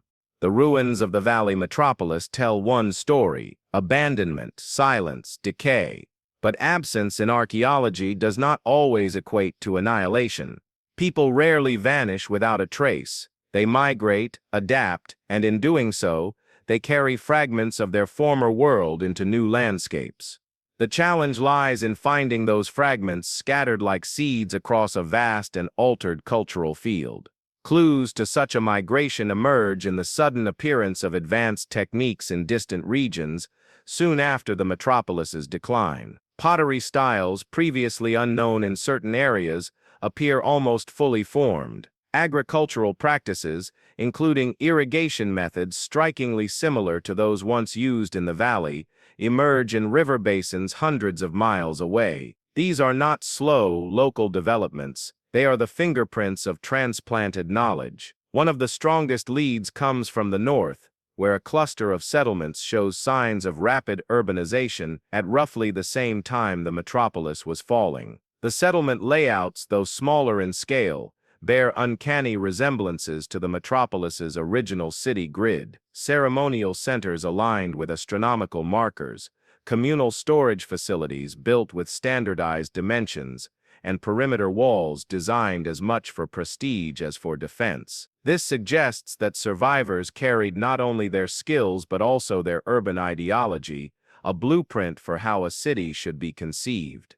Migration, however, is rarely a single wave. Archaeological data hints at staggered departures from the metropolis, possibly in response to successive crises. The first groups may have been elites or skilled artisans seeking more stable lands while the city still functioned. Later waves may have consisted of common citizens fleeing outright collapse. The spread of certain artifacts, fine jewelry, distinctively painted ceramics, mirrors this sequence, first appearing in elite burials in foreign lands, then filtering into broader use among surrounding populations. But physical artifacts are only part of the story. Oral traditions in several distant cultures tell of ancestral homelands beyond the mountains or in the valley of the Seven Rivers, places that match elements of the metropolis's geography. These stories often feature a sudden departure caused by a great darkness or falling stars, myths that, while shrouded in symbolism, may preserve memories of the disruption that drove people from their city. The documentary's visuals for this section are deliberately cinematic. We follow imagined caravans of survivors winding through mountain passes, their possessions loaded onto carts and animals, their city receding into the distance. Cutaways to artifacts in museum displays connect the ancient exodus to tangible objects viewers can see today. The tone is both mournful and hopeful. Civilization is ending in one place, but beginning anew in others. In tracing these migrations, one theme becomes clear. Survivors did not simply blend into their new homes. They often became catalysts for transformation. In regions that had been predominantly rural, they introduced urban planning. In places with modest trade systems, they established far-reaching exchange networks. Even in language, there are echoes. Loanwords in certain ancient tongues correspond to terms from the metropolis's reconstructed lexicon, preserved in stone inscriptions. Yet there is a shadow to this legacy. The migration also appears to have carried with it elements of the trauma that caused the original collapse. Some of the new cities rose quickly, only to suffer their own periods of violent upheaval within a few generations. In this sense, the metropolis's diaspora was both a gift and a curse, a spreading of knowledge coupled with the transmission of unresolved political and social tensions. This dual legacy fits into the contrast framing of our narrative. The known history depicts unrelated bursts of urban growth in disparate regions. The hidden truth suggests these were the aftershocks of a single civilization's fall, its people carrying both brilliance and burden into the wider world. The section closes by posing a haunting question: if the people of the metropolis could seed new civilizations after such a catastrophe, what else might they have carried? Secrets, technologies, even cosmologies that shape the development of human history in ways we have yet to recognize. When civilizations fall, they often lose more than just buildings and borders. They lose memory. Yet some societies have understood this risk and acted against it, creating caches of knowledge meant to outlast their own destruction. The Valley Metropolis may have been one of them. Unlike gold or jewels, knowledge is intangible, but it can be stored in texts, in coded patterns, in structures that serve as mnemonic devices. And if the metropolis truly was the center of a vast network, it would have held strategic astronomical, agricultural, and perhaps even spiritual information too valuable to let vanish completely. The question then is, where did they put it? Our search begins with the ruins themselves. In several excavated structures, archaeologists have found anomalies: sealed chambers beneath floors, bricked-off corridors, and walls constructed with unusual densities of stone. In one notable example, Ground-penetrating radar revealed a small, untouched space beneath what was once the main administrative complex.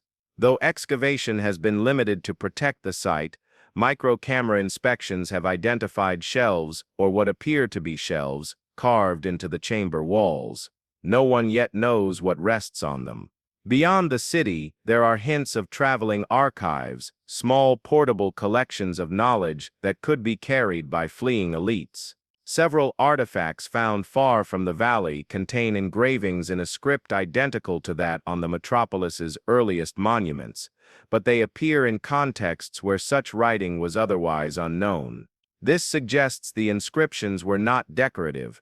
They were fragments of a code or record deliberately transplanted to new settlements. There is also the matter of message monuments. In a few regions linked to the metropolis by ancient trade, massive stone structures appear to have been built in the immediate aftermath of the Great Disruption. Some feature reliefs showing scenes of departure, laden caravans, and celestial symbols. Others are more abstract, geometric patterns that may correspond to astronomical cycles or mathematical constants. While mainstream archaeology often interprets these as ritual or purely decorative, a growing minority of researchers believes they are memory devices, compressing complex knowledge into symbolic form. Here, the contrast is stark. The accepted view sees scattered monuments and artifacts as coincidental or stylistic echoes. The hidden truth suggests they are a coordinated effort to safeguard the intellectual DNA of a civilization. If so, these fragments would represent the last will and testament of the first great metropolis, a legacy scattered deliberately to resist both the ravages of time and the reach of conquerors. One intriguing theory holds that the metropolis's archives were intentionally split into multiple keys and distributed across the network of ghost capitals. Each fragment alone would be incomplete, meaningless to outsiders, but when combined they would unlock a more complete understanding of the metropolis's knowledge. This is not without precedent. Other ancient cultures, including those in the ancient Near East, divided sacred texts or objects to ensure they could only be restored in safe conditions. If the Valley civilization practiced such knowledge splitting, it would explain why no single site has yielded a definitive library. Instead, we have tantalizing puzzle pieces, a half-finished astronomical table carved on a temple wall in one city, an unexplained formula etched onto pottery in another, a map-like pattern inlaid on a floor mosaic hundreds of miles away. Alone, they are curiosities. Together, they may form a coherent system, but why hide knowledge at all? The simplest explanation is preservation in the face of disaster. Yet some historians propose a darker motive: control. By sealing away critical information, the city's last rulers could ensure that no successor state, whether enemy or breakaway faction, could wield the full power of the metropolis's science and organization. In this scenario, the archives were a strategic self-destruction, a way of making sure that if they could not have the world, no one else could either. The documentary's visual treatment here takes on a treasure hunt quality. We track the camera through tight corridors and torch-lit chambers, over maps where red lines connect distant sites, and across dusty museum displays where forgotten symbols wait in plain sight. Viewers are invited to imagine themselves as the first to recognize the connections, the first to see the invisible thread tying these relics back to the vanished city. If the valley's metropolis truly was the first great city, then its influence did not stop with its collapse or the migrations that followed.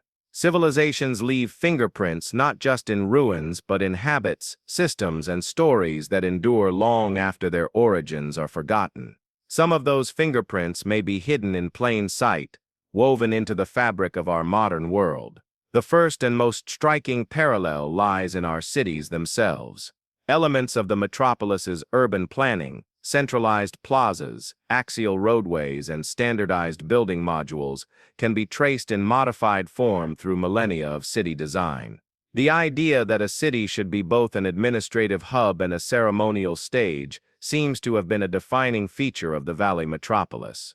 Today we see echoes in how modern capitals place government centers alongside cultural monuments, a pairing as much about identity as function.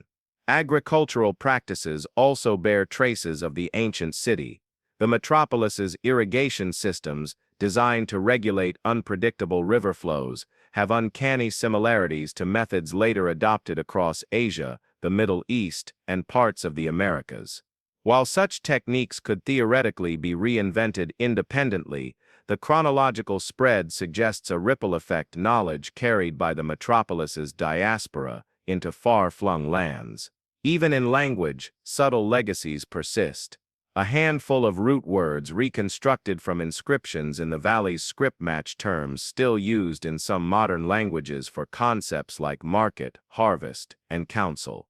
Linguists caution against overreach, but the persistence of such ancient syllables hints at a linguistic survival that outlasted the city's stones.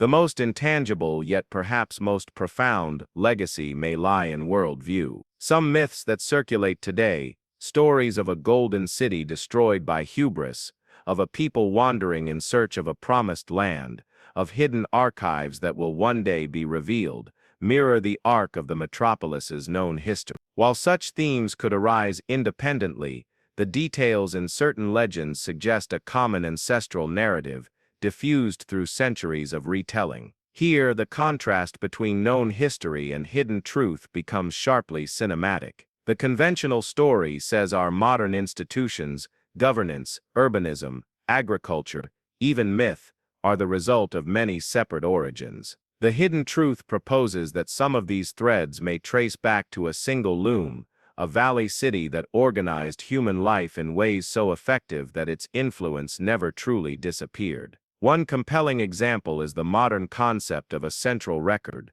be it a census, an archive, or a library. Inscriptions from the metropolis indicate a system for cataloging not only goods and transactions but also people and events. This was not merely a bureaucratic exercise, it was an assertion of control over the flow of information, a tool still used by governments today. Whether consciously inherited or coincidentally reinvented, the underlying logic remains the same. A society's power rests on its ability to record, store, and access knowledge. The documentary's visuals in this section blend ancient and modern scenes. Aerial shots of the metropolis's ruins dissolve into drone footage of contemporary cities. Irrigation channels cut into the earth fade into satellite views of agricultural grids.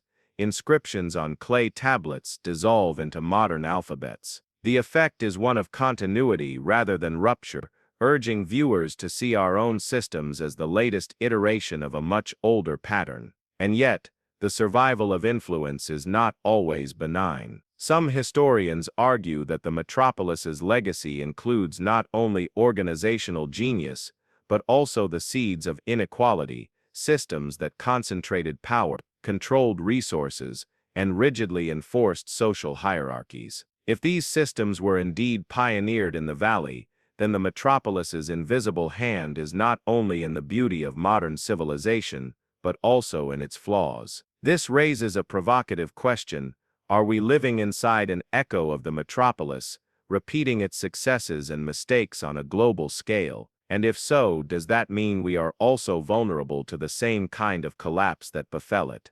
From the beginning of our journey, one question has loomed over the valley. Why was the metropolis not merely abandoned, but erased from memory? For most ancient cities, even after collapse, some trace remains in chronicles, in oral traditions, or in the names of surrounding lands. Yet here, the silence is almost total, as if someone or something wanted it gone. The most straightforward explanation is natural loss. Over centuries, erosion, sedimentation, and the reoccupation of land can obliterate a city's visible remains. But this does not explain the cultural amnesia.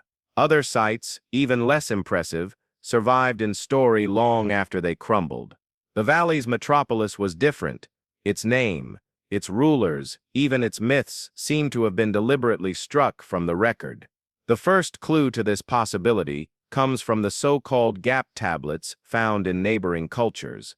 These records describe trade with the valley for generations, only to abruptly stop mentioning it in a way that feels purposeful. In some cases, scribes appear to have scratched out older entries that named the city or its leaders, leaving behind erasures so deep they damaged the clay. Such deliberate defacement is not a symptom of neglect. It is an act of damnatio memoriae, the Roman term for erasing someone from history as a political punishment. But who would want to erase the first great metropolis? Theories diverge sharply here. One school of thought suggests this was the work of rival civilizations, jealous of the metropolis's influence and eager to claim its innovations as their own.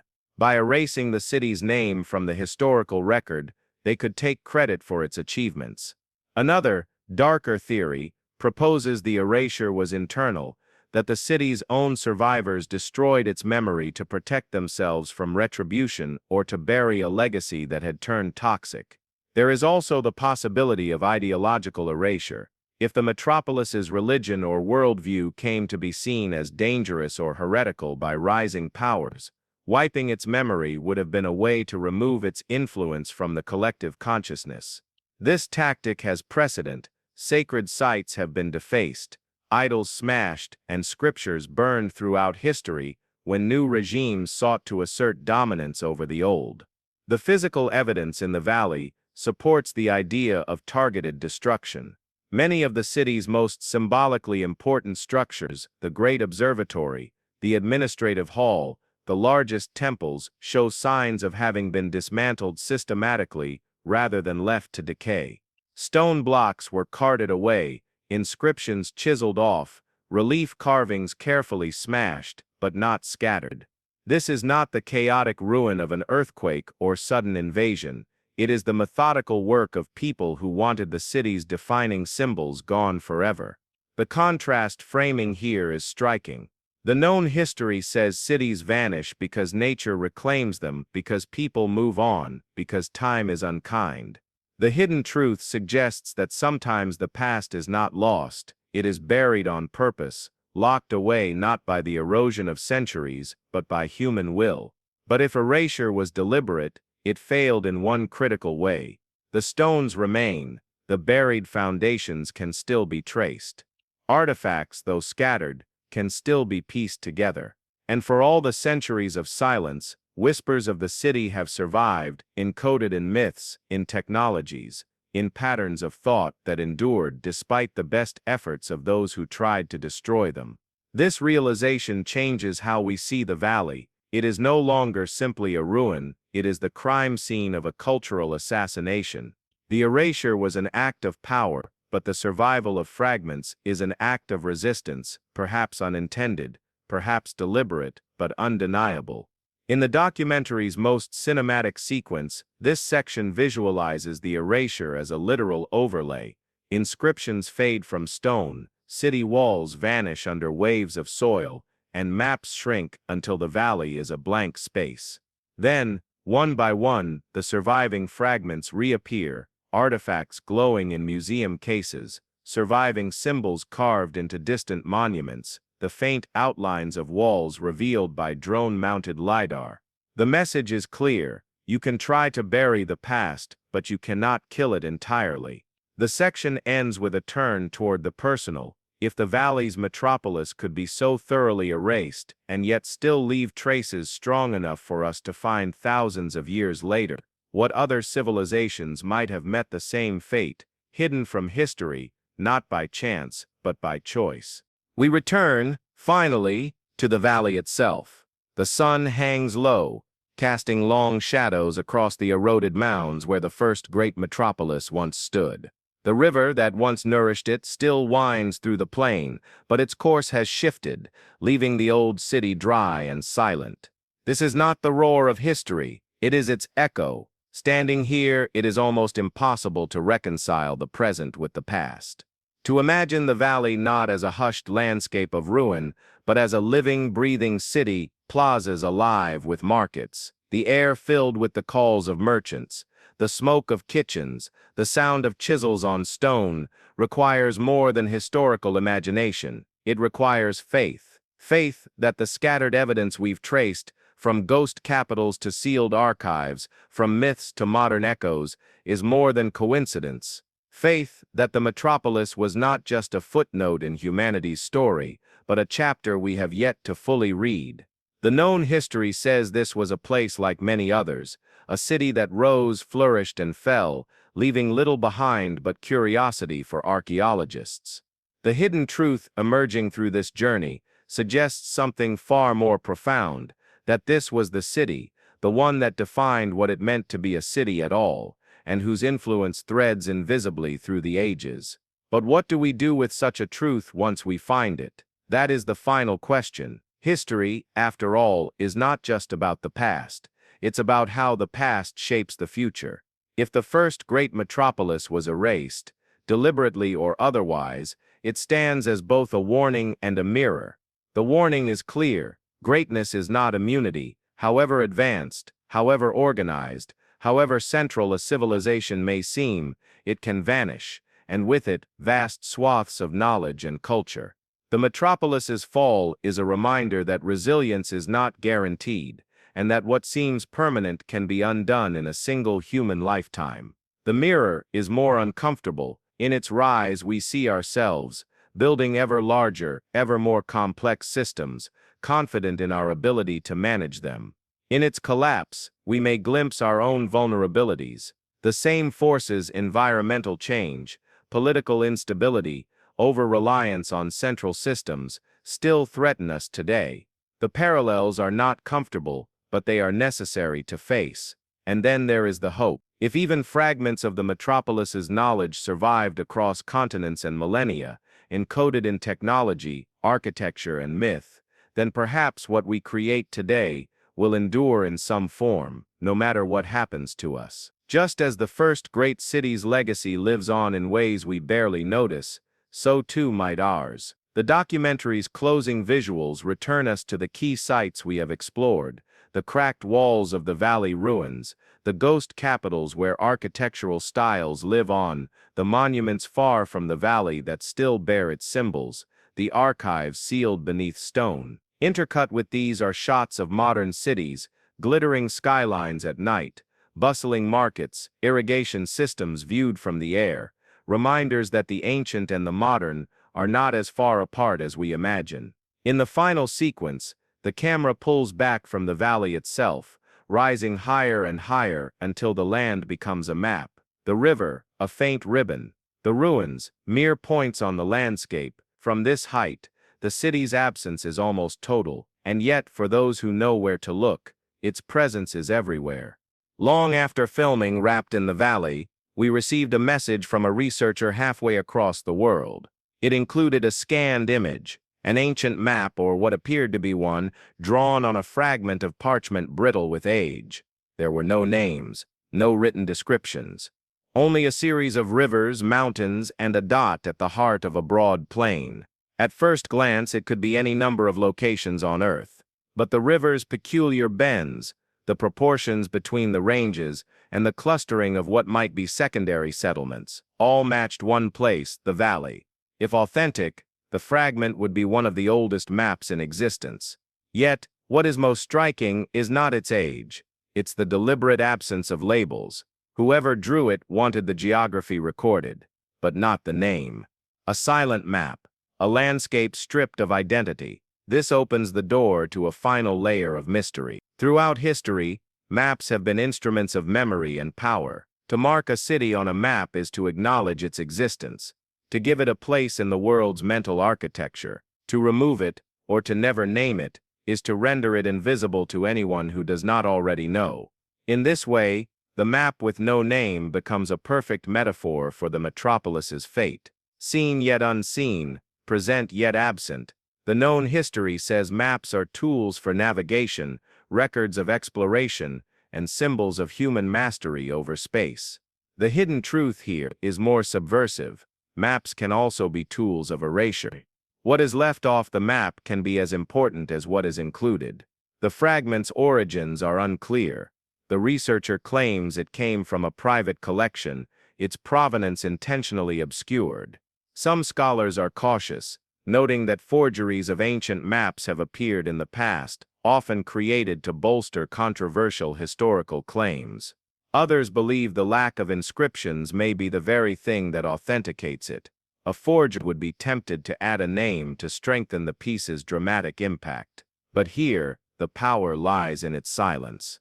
If genuine, the map forces us to rethink the scope of the metropolis's erasure. It suggests that even as the city's name was being purged from records, its location may have remained known to a select few, a knowledge deliberately kept from the wider public. Why? Perhaps to protect sacred ground, or to prevent others from reclaiming its resources. Or perhaps, more ominously, because the city's destruction was tied to an event or a secret deemed too dangerous to resurface. In this postscript, the documentary shifts from conclusion to invitation. The valley, the metropolis, the erasure, these are not stories sealed in the past. They are ongoing investigations. Somewhere, perhaps in a forgotten archive or in a farmer's attic, there may be another fragment, a clay tablet, a carved stone, a bundle of scrolls. Any one of them could transform speculation into certainty. The cinematic treatment of this section is intimate. The map fragment is shown in extreme close-up, the camera gliding slowly over its faded lines. The faint crackle of parchment is audible under the narrator's voice. Between shots of the map, we see researchers comparing it to satellite images, overlaying the ancient drawing with modern topography until the two align perfectly. The final moments do not return to the valley itself, but to a simple desk in a dimly lit study. The map fragment lies there, its edges frayed, its surface almost glowing under the lamp's circle of light. A hand turns it over, revealing nothing on the reverse, only blankness. The first great metropolis may never be found again in full, but the outline remains, in our maps, in our myths, in the shape of the world we have built upon its bones. All that is missing is the name. Perhaps it is still out there, waiting, or perhaps some silences are meant to endure. Weeks after the map with no name surfaced, another artifact arrived at the research lab, this one not ancient but modern. A small envelope, yellowed at the edges, postmarked from a rural town on the far side of the world. There was no sender's name. Inside was a single sheet of paper, folded twice, the handwriting neat but trembling, as though written by someone either elderly or in great haste. The writer described a childhood memory from decades ago, wandering beyond the farmland, through a patch of forest, and coming upon what they thought was a hill. Only when they climbed it did they realize it was made of stone, the remains of a staircase leading into the earth. At the base of the steps, carved into a block, was a set of symbols they could not read. The memory haunted them, but the place was never spoken of in the village. Those who lived nearby warned the children not to go there, telling them the ground was cursed. Over the years, the writer said, the staircase had been covered by soil and weeds. Even so, they claimed they could still find it, if they had the strength to make the walk. The letter's final paragraph was the most startling. The marks on the stone looked like the ones in your film. It was impossible, of course. The documentary had not yet been released when the letter was postmarked. The only explanation was that the writer had seen stills or promotional materials we had shared in early outreach to academic contacts. But the handwriting, the phrasing, the quiet urgency, it felt authentic.